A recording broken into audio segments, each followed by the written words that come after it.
He didn't even raise his voice at first, just stared across the conference table, lips curling like he'd been waiting for this moment all morning. Apologize to my son, or you're done here. The words hung in the air, sharp enough to cut through the fluorescent hum. I looked around. 15 people from finance, 3 from audit, 2 interns. Every one of them froze. You could practically hear the coffee cups stop midair. His son Nathan sat to his right, fresh out of grad school, perfect hair, confidence of someone who'd never once been told no. He smirked, tapping a pen against the report I'd spent 2 weeks cleaning up after his errors. I didn't respond. I'd learned long ago that silence has a weight of its own. The CFO, Richard Holt, leaned forward. Well? I met his eyes. For what exactly? He turned red, the kind of red that comes from ego, not anger. For disrespecting Nathan during yesterday's review. For undermining him in front of his team, I smiled, slow and steady. You mean when I pointed out that your son's streamlined forecast forgot to include payroll tax obligations for Q3? The room stayed silent, but I caught the small flicker in a junior analyst's eyes. The kind that says, please stop talking before this gets worse. Richard slammed his hand on the table. You think you're untouchable because you've been here 12 years. But this department runs on respect, Anna, and you just lost yours. Nathan finally spoke. Maybe next time, keep your comments to yourself. Some of us are trying to modernize this place. Modernize. I echoed softly. That's what you call deleting half of the compliance formulas? He shrugged. Too complicated. People like simplicity. People like lies, I thought. But I said nothing. Richard leaned back, pretending composure. You have until 5 to apologize, or you can clean out your desk. And that was it. The public verdict. In front of the entire floor. No warning, no chance to explain, just an order to bow to nepotism or leave. I gathered my notes quietly, nodded once, and said, understood. He mistook that for surrender. They always do. That night, I didn't sleep. I didn't cry either. Instead, I reread my employment contract, line by line like a bedtime story. 12 years of loyalty condensed into 22 pages of clauses and fine print. And then, on page 19, subsection D. In the event of termination without cause, employee retains full rights to all internally developed compliance software and frameworks authored independently. I almost laughed. They'd never noticed it. Back when I first joined, I'd been a contractor, hired to stabilize the company's internal audit automation. When they converted me to full-time, they reused the same contract template and never deleted that clause. 12 years later, it still stood. By morning, my decision was already made. The office was buzzing with whispered pity when I walked in. People glanced up, then quickly looked away, pretending to check emails. Nathan was already in the break room, bragging about how he'd handled the compliance dinosaur. I passed him without a word.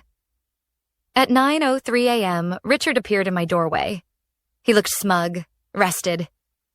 Hope you learned your lesson, he said. I smiled. I did. I handed him the printed resignation letter.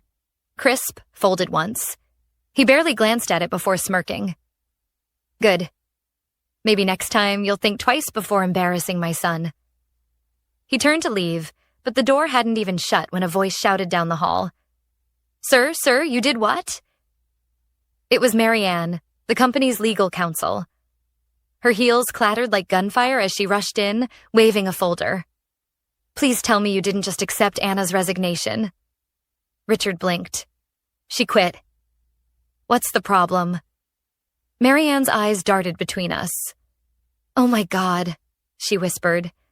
You just voided the proprietary software rights. All of our audit automation tools, her frameworks, those belong to her now. The room went so still I could hear the air conditioning click. Richard's jaw tightened. That's ridiculous. Everything she built is company property. I raised an eyebrow. Not according to Section 12D. He froze. I could see him replaying every moment, Every word from yesterday, every smirk. Realization was starting to crawl up his spine like cold water. Marianne flipped open the folder, tapping the highlighted section. She's right. It's still active. You never amended her contract. She owns the compliance architecture. Richard stared at me, pale now. You're bluffing. I leaned back in my chair. Then feel free to delete it. Let's see how long the system lasts. He didn't answer. He didn't have to. We both knew. Because the truth is, revenge doesn't always come with shouting or slam doors. Sometimes it begins quietly, with a smile, a clause no one ever read, and the kind of calm that makes people nervous. As Marianne kept talking, I picked up my coffee. The same cheap break room brew I'd sipped through layoffs, mergers, and budget cuts, and took one slow drink. The taste hadn't changed in 12 years, but everything else had. That morning, I walked out of that building for the last time. No tears, no speech, just silence. And a system that was about to remind them exactly who built its bones. They thought I was leaving. I was only getting started. When you leave a company after 12 years, people expect some kind of goodbye. A cake, a speech, maybe a tear or two in the parking lot. I gave them nothing. Just silence and a half smile that lingered longer than it should have. That night, I cleaned my home office. 12 years of files, backups, and audit notes neatly archived on an external drive I hadn't touched in years. I wasn't plotting revenge. I was protecting what was mine. The compliance framework I'd built, Sentinel, wasn't just a program. It was a living system. Automated risk mapping, audit trails, and cross-checks that had saved the company from 3 separate fines. Every log still ran through a license I owned. When they made me apologize to their prodigy, they didn't just insult me. They fired their firewall. By Monday, my inbox was flooded. Not from the company. Those accounts had been deactivated. But from old colleagues using personal emails. Anna, something's off. The audit console is blank. Can you check the validation tool? It's crashing. I didn't respond. They'd figure it out eventually. At 10:43 a.m., my phone buzzed. Unknown number. I let it go to voicemail. A few minutes later, I listened. Anna, it's Marianne. Please call me back. Urgent. Her tone wasn't angry anymore. It was scared. By noon, the rumors had reached me through LinkedIn messages and quiet text threads. The quarterly compliance sync had failed mid-meeting. Nathan's fancy, streamlined dashboard was displaying red error codes instead of financial metrics. The CFO had apparently lost his composure in front of the board. A few analysts messaged me privately. Did you do something? I didn't answer, because the truth was I hadn't done anything. Yet. See, Sentinel wasn't vindictive. It was obedient. It was built to follow one simple rule. Maintain operational integrity unless license ownership changes. When Richard accepted my resignation without legal transfer, the system automatically entered restricted mode. That meant read-only access, no updates, no exports, no external syncing. In plain English, frozen. It wasn't revenge. It was protocol. Around 2 p.m., Marianne called again. I picked up this time. Anna, we need to talk, she said quickly. The system locked everyone out. The license is reading owner authorization required. It says your credentials are still listed as primary. I sipped my tea. That's correct. She exhaled. Can we meet? Maybe we can negotiate a handover? I'm not unreasonable, I said softly. But I'm not a fool either. You and I both know that framework is my intellectual property. I understand, she said carefully. But the CFO, he's saying you intentionally sabotaged? I cut her off. Marianne, don't finish that sentence. You know exactly how Sentinel works. It followed its license clause. They triggered it themselves. She hesitated. Can you at least help us restore read access? The audit committee is panicking. There's a board review tomorrow. Send me the request in writing, I said. There was a long pause before she replied. You really built a fortress, didn't you? No, I said. I built accountability. That evening, I went for a walk near the river, trying to clear my head. For the first time in months, I didn't feel small. I felt still. When people think of revenge, they picture chaos. Lawsuits, screaming matches, shattered glass. Mine was quieter. It lived in the fine print no one read, in the lines of code they dismissed as legacy junk. Around 8, my phone buzzed again. A message from one of my former interns, Leah. They're saying the board called an emergency session. Nathan can't recover the audit reports. Richard's blaming IT. People are terrified. I typed one word back. Expected. By morning, things had escalated. The company's quarterly investor presentation was due in 3 hours. The financial data, every number tied to risk and compliance, was locked. I didn't need to be in the building to imagine the panic. The same interns who once fetched coffee were now fielding calls from executives who suddenly couldn't open files. At 9:07 a.m., Marianne called again. Anna, please. The CFO is, well, he's not doing well. The board wants to resolve this. They're asking what it would take to reinstate the license. What it would take, I repeated slowly, is an apology. The same one I was denied. You want Richard to apologize? I want accountability, I said. And I want my consulting rights reinstated under Raven Analytics, LLC. I own it. It's the original contracting entity before I was internalized. Otherwise, Sentinel stays asleep. She didn't argue. I could hear typing in the background. I'll relay that, she said finally. An hour later, social media started whispering. The company's investor call had been postponed due to technical challenges. Stock dipped 4% before lunch. And then, at 2:16 p.m., my phone lit up again. Private number. Anna. Richard's voice cracked through the line. Let's talk. Of course, I said. Just remember, you're the one who wanted a public lesson. He didn't answer right away. I could almost hear him swallow his pride through the static. When he finally spoke, his voice was lower. We'll fix this. Just tell me what you need. I smiled. Good. Because this isn't about breaking your company. It's about reminding it who built the walls that keep it standing. And for the first time since he'd humiliated me, he said the words I never thought I'd hear. I'm sorry. But I wasn't done yet. Because apologies without change, they're just noise. And I'd spent too many years listening to men like him make noise. The apology came on a Wednesday morning, 30 hours after the company's investor meeting collapsed into silence. Richard called me from his office, his voice steadier than before.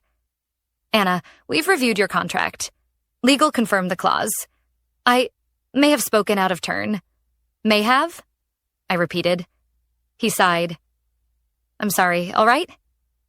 Let's just fix this. There it was, the apology. Not because he meant it, but because he had no choice. I'm not against fixing things, I said, but I won't just hand Sentinel back for free. I built that system. It's my work. He exhaled sharply. What do you want? I want recognition, consulting rights, and a clean exit package, retroactive to the date of my resignation. There was a pause.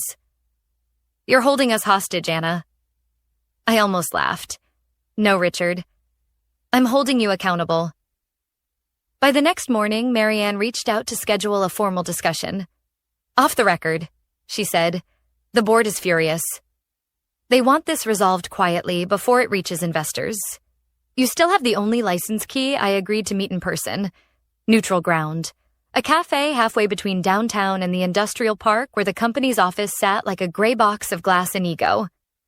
When I arrived, Marianne was already there.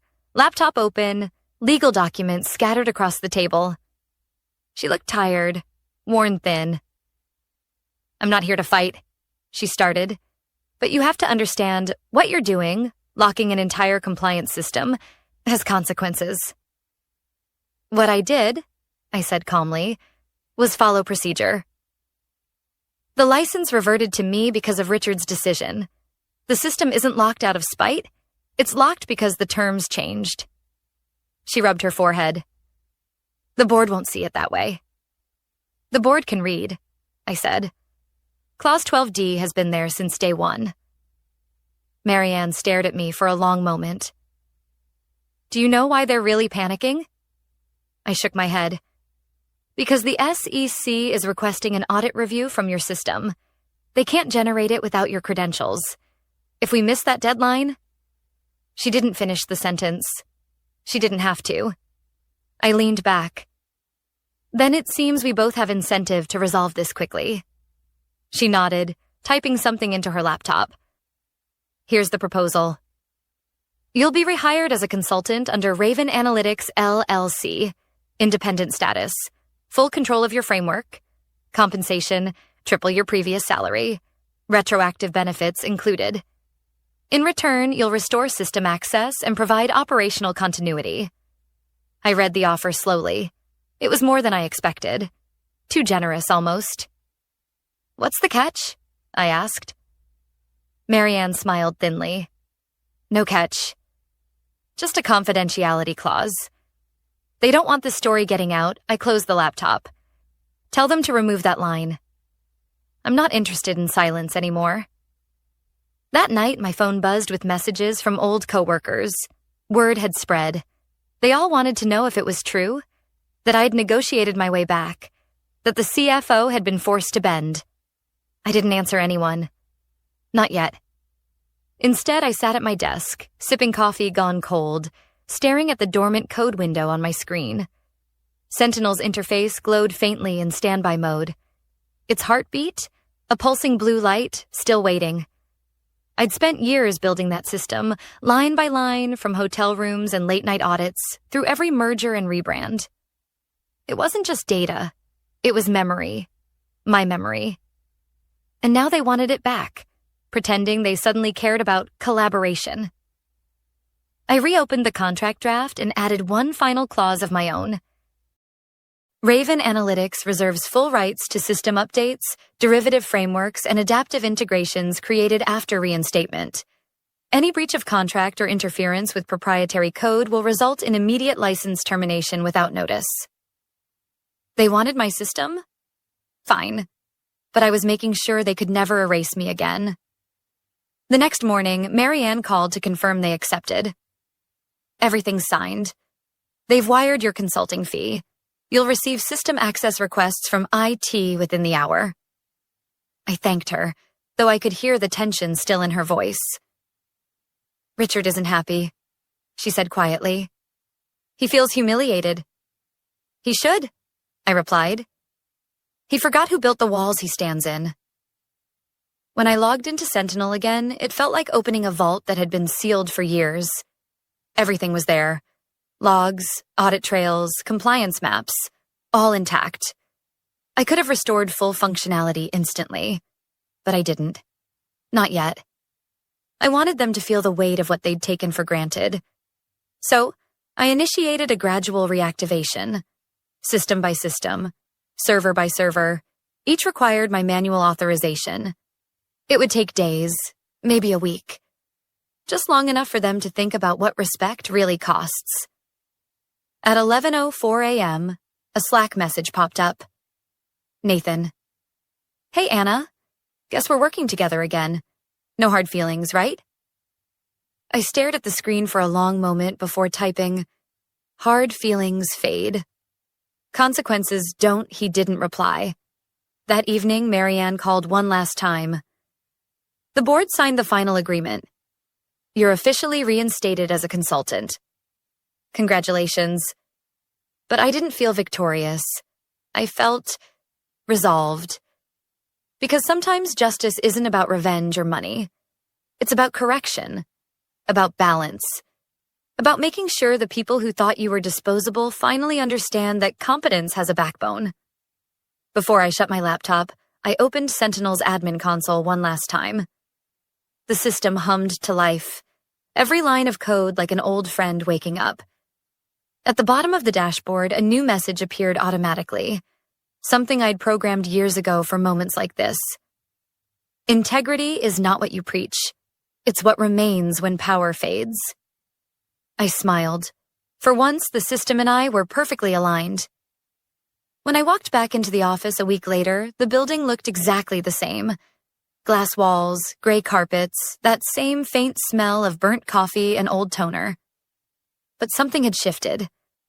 Conversation stopped when I passed. Eyes followed me like I was a ghost returning to claim unfinished business. I wasn't there as an employee anymore. My badge now read consultant, and everyone knew what that meant. Untouchable. Richard didn't greet me. He didn't even look at me when I entered the meeting room. Nathan sat across the table, pretending to check his phone, but the tremor in his hand gave him away. Marianne began briskly, voice steady but careful. We've restored all primary systems. Anna has agreed to assist with a full audit reconciliation before the external review next month. I nodded once. That's correct.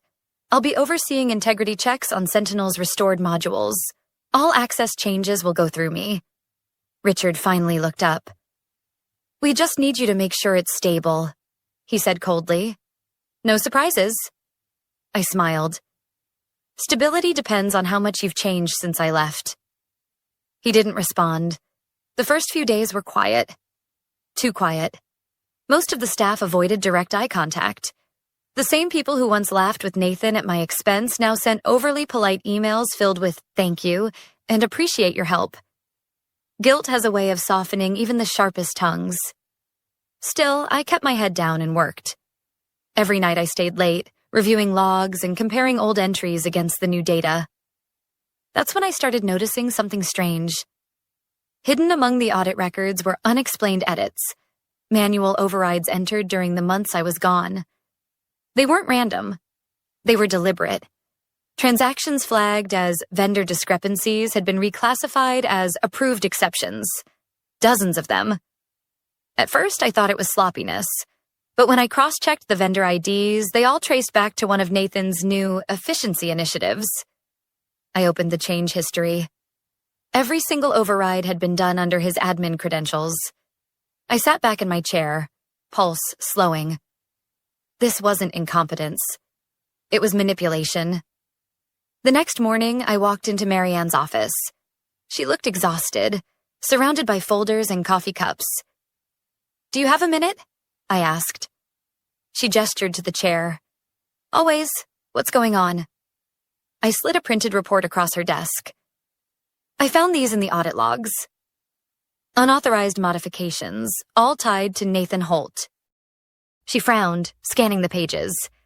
Are you sure these weren't system errors from the license transfer? I'm sure, I said. These are manual entries. Look at the timestamps, each done after 11 p.m. That's not batch automation. That's human. Her expression changed. If these are what I think they are, the SEC could see this as data tampering. Exactly, I said quietly, and Richard has no idea. She leaned back, rubbing her temples. Anna, this could destroy them. I didn't answer. She already knew where my thoughts were going. That afternoon, I was scheduled for a status update meeting with Richard and Nathan. The room felt colder than usual, the air heavy with unspoken tension. Richard started stiffly. How's the system performing? Flawlessly, I said. But there's something you should see. I turned my laptop toward them, displaying the audit trail on the screen. A neat timeline of every manual edit, every reclassification, each bearing Nathan's digital signature. Nathan's smirk disappeared. That's not what it looks like. Richard blinked. Nathan, what is this? Probably test data, he stammered. You know how these systems can glitch. Glitches don't log user IDs, I said calmly. These were intentional. Richard's face went pale. You're saying my son falsified audit data? I'm saying your son altered regulated financial records, I replied. And the timestamps prove it. Nathan stood abruptly, chair scraping the floor. You're just trying to get back at me. I didn't raise my voice. I don't need revenge, Nathan. I have proof, he stormed out. muttering something under his breath. But Richard stayed seated, staring at the screen. His jaw tightened, his fingers trembling slightly on the table. Finally, he whispered, "How bad is it?" "Bad," I said. "Enough to trigger an investigation if anyone outside finds out." He closed his eyes. "Can you fix it?" "Not without leaving a trace," I replied. "And not without breaking the law myself." Richard looked up, defeated. "Then what do we do?" I leaned forward, lowering my voice. "You do what you should have done from the beginning. Tell the truth. And let me clean it up properly." He stared at me for a long time. Then, quietly, he nodded. That night, I stayed in the office long after everyone else left. The building hummed with low fluorescent light, the kind of silence that feels alive. I opened Sentinel one last time, locking Nathan's credentials and preserving the logs in a separate encrypted archive. Not to destroy him, but to protect myself. When I finally shut down my computer, it was past midnight. My reflection in the dark screen looked tired but certain. I wasn't the same woman who'd been ordered to apologize. I was the one they now relied on to save them. And maybe that was the sweetest revenge of all. Watching the people who once dismissed you realize that the foundation they tried to bury you under was the very ground keeping them from collapsing. By Monday morning, the whispers had spread beyond the office. Something about data irregularities, late-night edits, vendor concerns. No one said Nathan's name out loud, but everyone knew. Corporate gossip travels faster than Wi-Fi. When I arrived, the receptionist greeted me with a nervous smile. "Morning, Ms. Keller. Mr. Holt is in early." Of course he was. Panic wakes people up better than coffee. Richard was already in the boardroom, pacing. The lines around his eyes looked deeper, the arrogance gone. On the table lay a printed report, my audit report, open to the page that exposed Nathan's edits. Marianne sat quietly beside him, legal pad in hand. "Anna," Richard began, voice rough. "Close the door, please." I did. He sank into his chair, exhaling. "The board knows." "Someone leaked the audit summary." "Leaked?" I asked carefully. "From where?" He shook his head. "Doesn't matter. What matters is the damage. The SEC wants clarification. I'm meeting with them tomorrow." Marianne glanced up. "They're not threatening sanctions yet, but they're watching closely. If they find intent..." "They will," I interrupted softly. "The logs don't lie." Richard rubbed his face with both hands. "Nathan swears it was an oversight." I leaned forward. "Oversight doesn't explain deliberate overrides." His voice cracked. "He's my son, Anna." I nodded. "And this is your company. You'll have to choose which one you're willing to lose." Silence filled the room. That afternoon, Nathan showed up at my office door, pale and defiant. "You think you've won, don't you?" I didn't look up from my screen. "There's nothing to win. I'm just doing my job." "You could have deleted those logs," he snapped. "You didn't have to show them." I finally met his eyes. "You're right. I didn't have to. But I also didn't have to cover your mistakes." He laughed bitterly. "You think my dad will choose you over me?" "I think," I said slowly, "he's realizing what happens when you build a legacy on shortcuts." For a moment, the confidence drained from his face, replaced by something almost human. Fear. Then he turned and walked out, slamming the door behind him. I didn't follow. The next day, the board convened an emergency meeting. I wasn't supposed to be there, but Marianne insisted I attend as technical advisor. When I entered, the tension was thick enough to taste. Richard sat at the head of the table. Nathan was beside him, eyes down. Across from them were 7 board members and a representative from the external audit firm. The chairwoman spoke first. "We've reviewed the preliminary findings. It's clear that unauthorized changes were made to financial audit data. Ms. Keller, can you confirm that these edits were performed using Mr. Nathan Holt's credentials?" I nodded. "Yes, ma'am." Every entry is time-stamped, verified, and backed up across 3 independent logs. Nathan shifted in his seat. It was a trial process. We were testing a faster classification method. The chairwoman didn't blink. Testing without documentation, without authorization, and within a regulated system. Richard tried to interject, but she raised a hand. Mr. Holt, your leadership allowed this to occur. That's a failure of oversight. He went silent. I kept my tone neutral. I've already prepared a restoration plan to correct the discrepancies. It'll take 2 weeks, but it's recoverable. The chairwoman nodded. We appreciate your diligence, Ms. Keller. As for Mr. Nathan Holt, the board will deliberate on disciplinary action. Nathan's eyes darted to his father.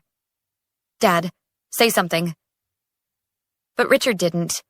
He just stared at the table, shoulders heavy. After the meeting, Marianne caught up with me in the hallway. You handled that well, she said quietly. They'll likely remove Nathan from his role. Richard may step down too. I didn't want this, I said. I know, she replied, but sometimes integrity looks like betrayal to the wrong people. Her words stayed with me. 2 weeks later, the system was stable again. Sentinel purred quietly, its metrics flawless. I'd completed the restoration ahead of schedule, delivered the report, and finalized my consulting payout. On my last day, Richard came to find me. He looked older, defeated, but his voice was softer than I'd ever heard it. I wanted to thank you, he said. You saved this company, even after what I did. I didn't save it, I said. I just stopped it from collapsing under its own lies. He nodded slowly. Nathan's resigned. The board's making it official next week. He's angry, but maybe it's what he needs. I didn't answer. Some lessons cost what they should. He cleared his throat. There's one more thing. The board wants to offer you the role of compliance director. Full authority. No more consultants above you. For a moment, I just looked at him. 12 years ago, I'd have said yes without hesitation. But now? I appreciate it, I said gently. But I've built enough foundations for other people. It's time I build something for myself. He nodded again, understanding more than he wanted to. Good luck, Anna. That evening, I walked out of the building for the second and last time. The sunset hit the glass panels, turning the office gold for a moment before fading back to gray. My phone buzzed. A message from Marianne. You did the right thing. Proud of you. I smiled faintly, then deleted it. Because this wasn't about pride. It was about peace. People like Richard and Nathan will keep rebuilding their towers, patching cracks they can't see. But I'd learned something they never would. Power doesn't come from titles or threats. It comes from knowing you can walk away. And the system still remembers your name. As I reached the street, I looked back once. The building stood quiet, humming with the same electricity I'd once kept alive.